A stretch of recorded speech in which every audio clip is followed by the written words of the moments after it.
Our special 9/11 broadcast. And one important note, starting in October, we are moving the show to Wednesday nights. So starting in October, we're going to be broadcasting every Wednesday night from 8 to 9 p.m. Our first Wednesday show will be Wednesday, October 3rd in the West End at Pectic and Schaefer. And we're right here in the Avenue Cafe on Wednesday, October 10th.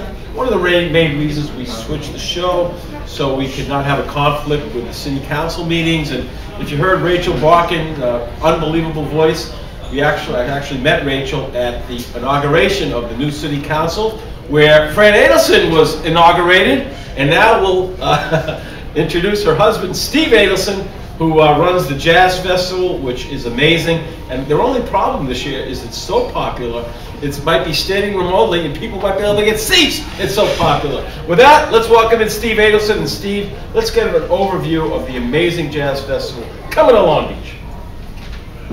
Thank you, Howie. I just want to keep it brief because today's really about remembering the people and keeping the day in our hearts for all that happened and our affection for all the people who are gone and the people who are affected, which is all of us afterwards. So we'll kind of keep it brief. The Jazz Festival happens September 20th through 23rd. It's our 10th year, which is pretty amazing because we only expected to do it 1 year.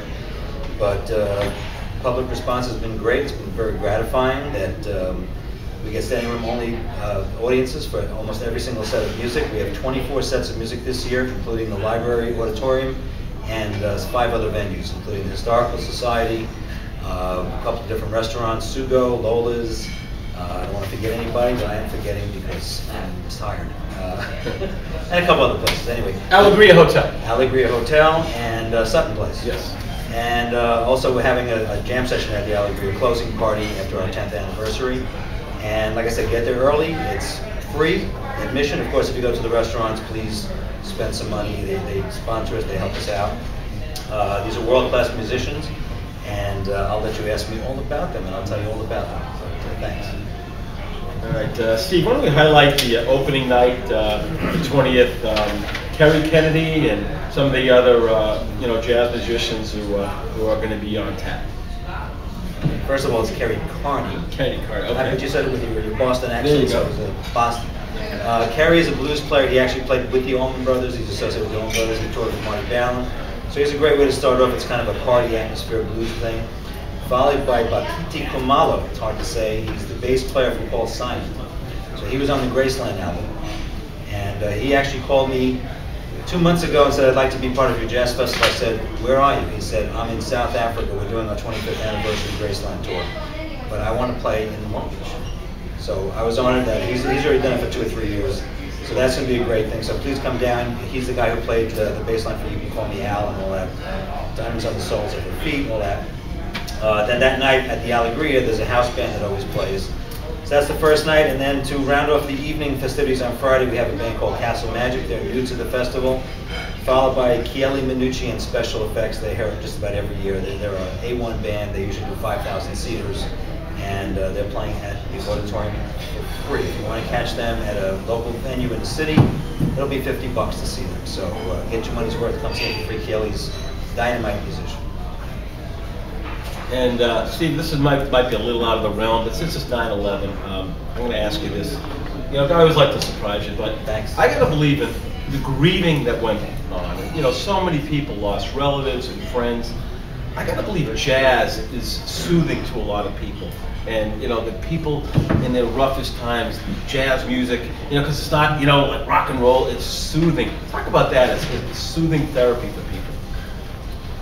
Well, some of it's soothing, some of it makes people crazy. So, there's different kinds of jazz. You have this smooth jazz, which does do that. I actually think the event 9/11, I don't actually think any music will soothe that. But I think that the cultural part, the jazz, the art, anything, is part of humanity, and that is something that we live for, and that's what we respect that happened that day. That we want to keep that creative spirit going. And that's what the United States is about, our freedoms to play jazz, to create music, and keep those freedoms. Because I have played in different parts of the world. You don't always have that freedom to do that. I'm dealing with some people in China. I can't send them videos because it gets edited and censored. We play here, we play music, and that's what freedom is all about. And to me, that's what 9/11 and respecting those people and honoring that is about.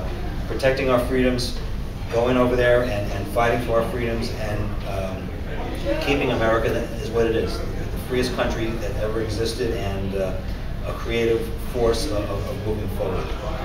So hope that answers your question. All right. And last thing, Steve, you're known as a stick man, and one thing I love about musicians is they're so passionate about what they do. I gotta believe you got into jazz at a very early age. Talk about when you first got involved in jazz and how it's really been the passion of your life. Well, I didn't get involved with jazz right away. When I was 17, I started playing guitar. I was a hippie, so it was all, don't laugh. I was at Woodstock, so, you know, all that stuff, Allman Brothers, Walter likes that. So that's how I started. Got turned into jazz, tuned into jazz. It was more challenging music, so that's what I got into at the time. And then it kind of snowballed and took over. I teach music. I've been all over the world doing clinics, performing, and it's inside of you. You just want to be creative and you want to make music and express yourself, whether it's jazz, rock. You know, the Jazz Festival is not the traditional jazz. We have blues players, we have ethnic music, like I said, South African music. We have all kinds of music. It's about creativity, and it really should be called the Long Beach Creative Music Festival, because it's not jazz as you might know it. It's just high-level music, and I'll say it as I see it every year. Don't come support the arts. Come have a great time. I've been doing this for 43, no, not at the Jazz Festival, playing music for 43 years. The Jazz Festival has been very gratifying and satisfying, and it's my community service too. And we offer it to the community. People are actually flying in. I know somebody flying in from Rochester, somebody's flying in from Montreal, so it's actually becoming an international event. And we're very pleased to get into our 10th year.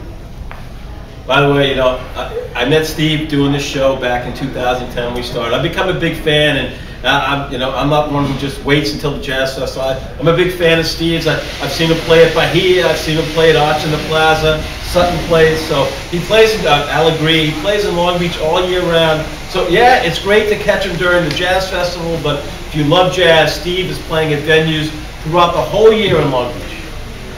Excellent. So let's give it up for Steve Adelson and the Jazz Festival.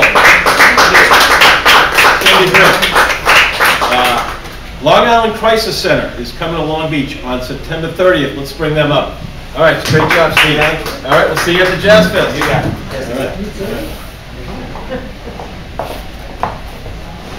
Jazz Fest is the 20th and 23rd, the Long Island Crisis Center. It's an emotional event. It's coming to the Boardwalk in Long Beach. First of all, Fran, welcome to the show, and tell the people about your event, which is coming to Long Beach on twofold. Talk to people about your event and what your organization is all about. Thank you for this opportunity, Howie.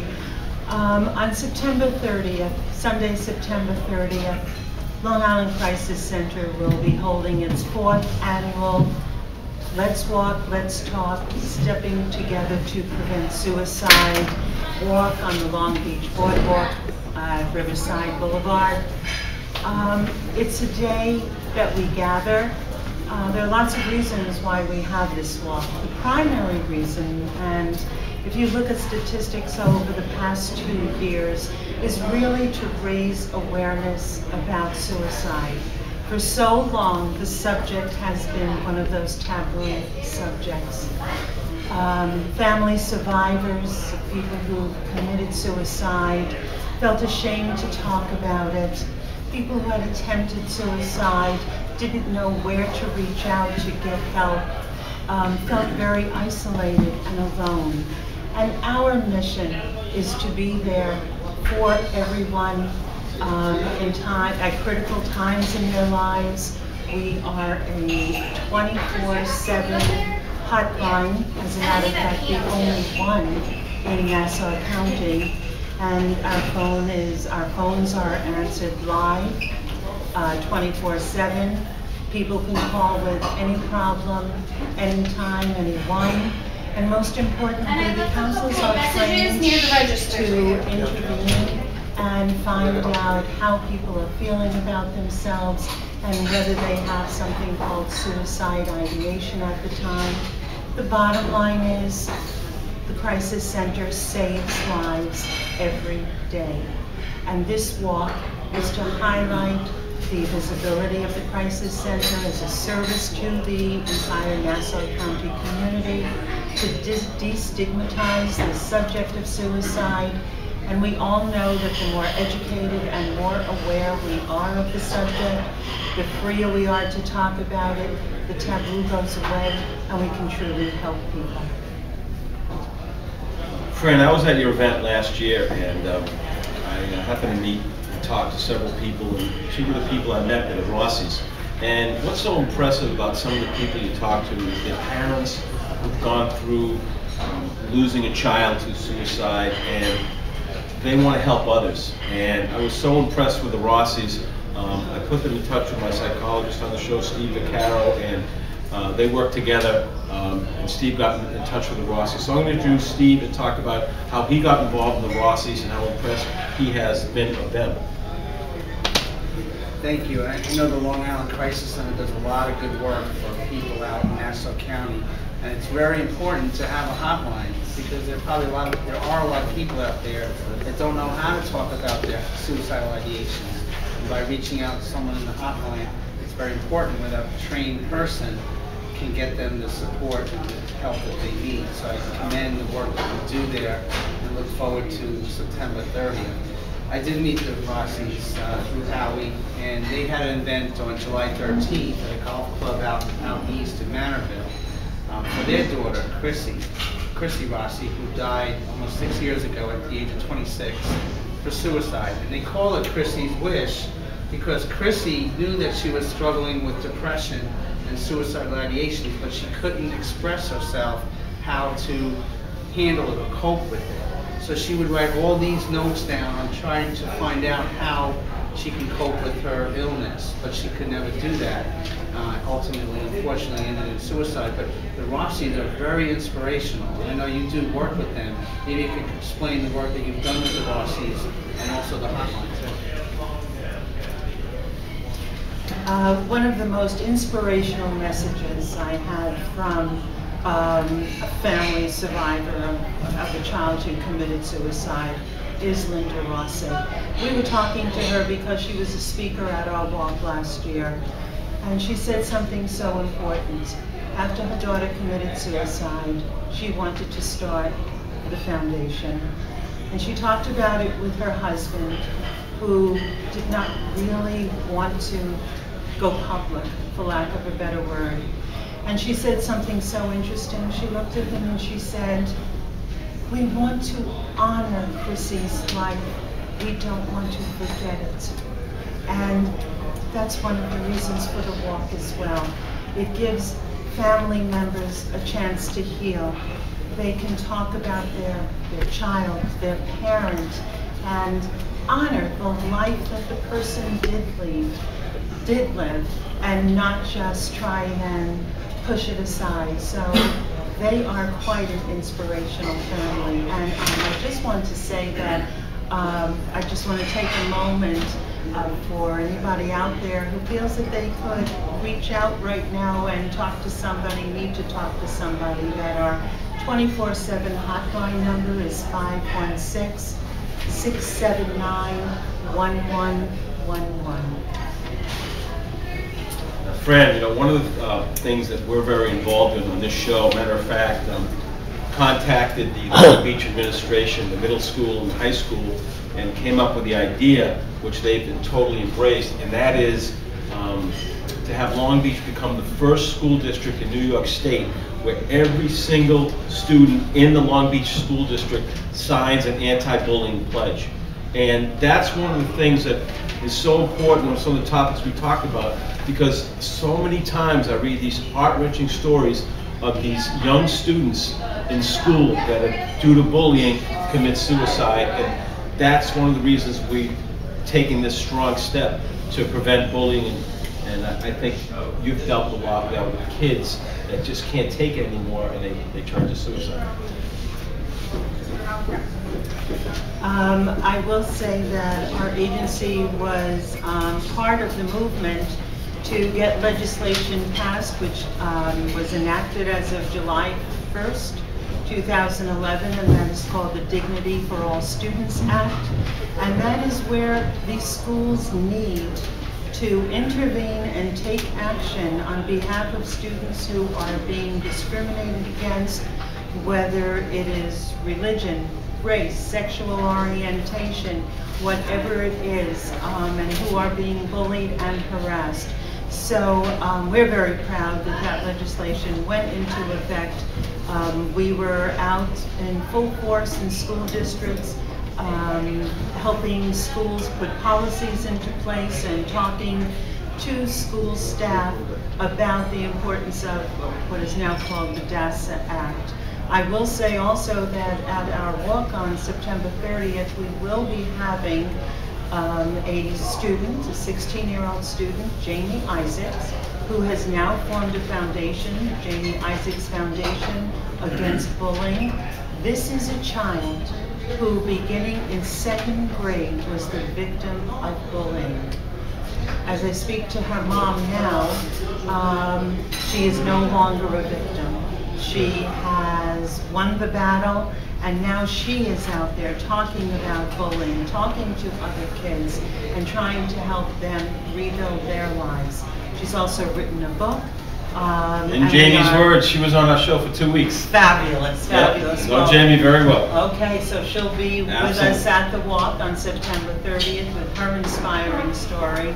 But what's really important is that when we're all there, acting as a community, when all the partners, all the stakeholders are accepting that this is going on and realizing that we have a responsibility to provide a safe, nurturing environment for our children, we can overcome this.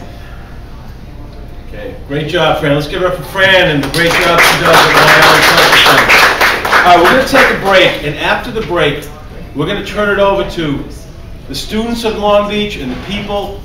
We want everyone to talk about, from their heart, what 9/11 means to them. So for the rest of the show, the whole conversation, we want everyone talking from their heart, let it all go, what 9/11 means to you. All right, we're going to take a break, coming to you live from the Avenue Cafe. I'm Halftime Howie. This is broadcasting on the beach from Long Island's first and oldest station, 1240 AM, WGBB.